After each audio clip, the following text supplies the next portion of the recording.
kakaiba ang pader.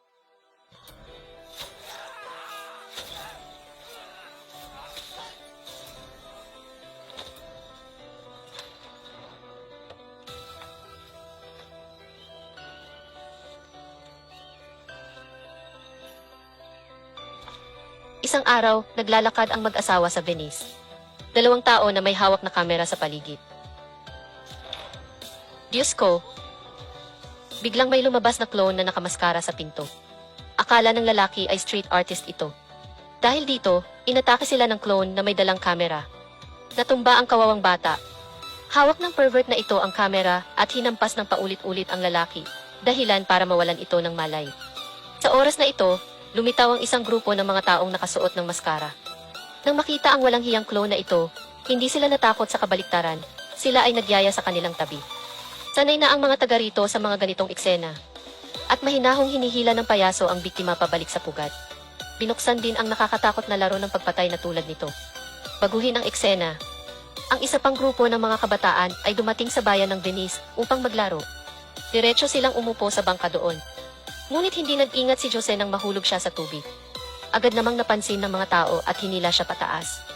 Ngunit nahulog ang telepono ni Jose sa tubig. Sa oras na ito, lumitaw ang isang malaking paa, sumakay din ang payaso sa kanilang bangka. Natuklasan din nila ang panganib. Tinanong ng clone ang lahat kung gusto nilang makita ang palabas. Nagmamadali ding itinago ng dalaga ang kwintas sa kanyang sando. At ito rin ang nagpagalit sa payaso. Sa kabutihang palad, ang kapitan sa tabi niya ay kumilos sa oras. Ibinagsak niya ang clone sa lupa, pagkatapos ay itinapon ito sa labas. Naglayag sila at naiwan mag-isa ang payaso sa ilog. Sa sandaling ito, puno ng galit ang kanyang mga mata. Iniligtas lang ng kapitan ang kanilang buhay. Ngunit hindi sila umalis, ngunit nanatili sa malapit upang kumuha ng litrato. Sa sandaling ito ay isang pader ang nakakuha ng atensyon ng isang binata. Nakalapit lang siya.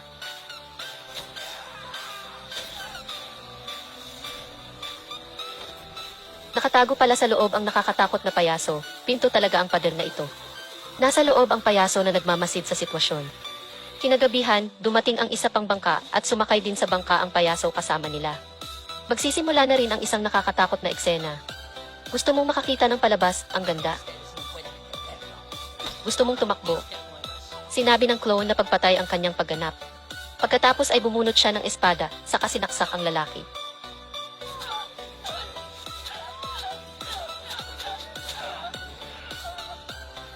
Namatay on the spot ang kawawang bata. Agad na tumakbo ang dalaga papunta sa bangkang nasa tabi niya. Ngunit hindi tumulong ang mga tao sa paligid, walang paraan na tumalon lang ang dalaga sa ilog.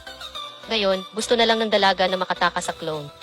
Ngunit dito ang telepono ay ganap na walang signal at ang payaso ay humabol din. Tumakbo si Susana, sinubukang humingi ng tulong.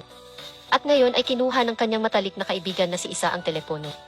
Ngunit si Susana ay hindi makapagsalita ng dalawang pangungusap, hinabol ng dalawang mamamatay tao. Kasabot din ang taong nakamaskara ng uwak na ito. Gustong magprotesta ni Susana, ngunit nawalan siya ng malay. Nakita ng payaso na binunot niya ang kanyang espada, ngunit pinigilan siya ng kanyang mga kasamahan.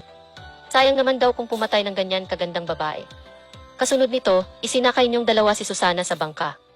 Miyembro pala sila ng human trafficking ring. Dalubhasa sila sa paghuli ng mga taong pumupunta rito para maglakbay. Ang mga magagandang babae ay ikukulong sa basement. Pagkatapos ay hintayin ang taong may pera na pumili.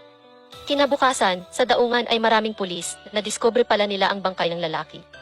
Nang makitang pinatay ang kanilang kaibigan, agad na nataranta ang dalawang babae. At napakalamig pa ng grupo ng mga taong nakatayo sa paligid. Sa sandaling ito, nakita ng kapitan ang isang pamilyar na figura. Siya ang clone kagabi. Nakita siya ni Dr. na napakahinala. Ngunit nang tumakbo si Dr., wala na siya. Nang si Dr. ay naghahanap kung saan-saan.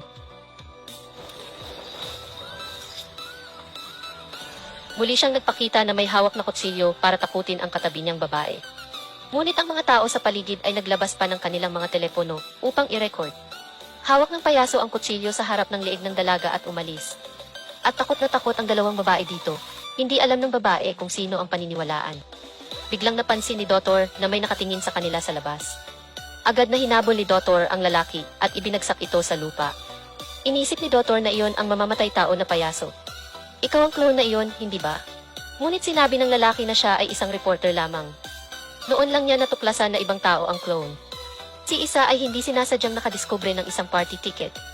Kapareho ito ng leaflet na inihagis ng payaso sa lupa. Malamang nandoon din ang matalik na kaibigan ni Isa. Nang gabing iyon, pumunta sila sa isang abandonadong teatro. May mga dugo ang bagay din sa lupa. Habang nalilito si Isa, may biglang tumunog mula sa gilid.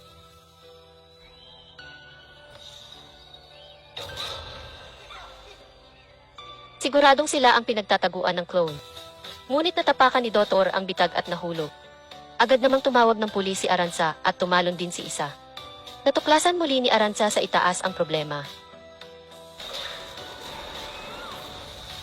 Muntik pang matamaan ang dalaga sa nalalaglag na kortina, buti na lang naiwasan niya ito ng nasa oras.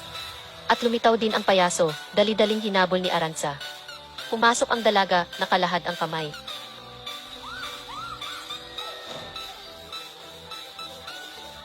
Subukan mong tumakas.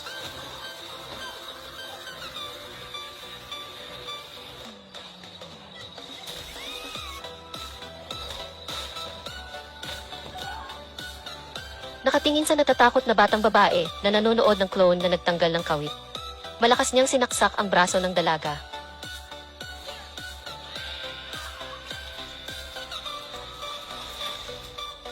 Ang batang babae ay ibinitin sa hangin sa pamamagitan ng isang kawit. Kinokontrol din ng payaso ang lubid, si Aranza ay parang puppet. Nag-alala si Isa kaya umakyat siya ng hagdan pero napansin din ng payaso.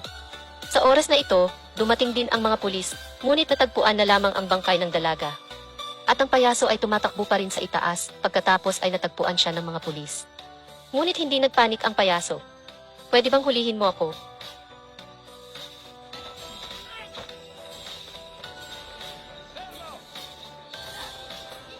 Sa labanan, direktang nagpaputok ang mga pulis na katabi niya.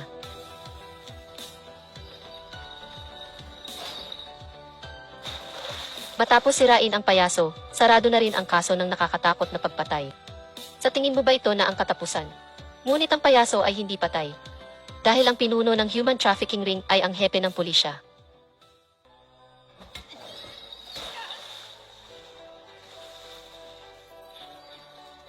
Kung may ibinunyag ka, papatayin kita. Ngayon pa lang, sinadya niyang magpanggap na namatayan ng clone. Gumagana pa rin ang human trafficking ring na ito. At lahat ng mga bisita ay kanilang biktima.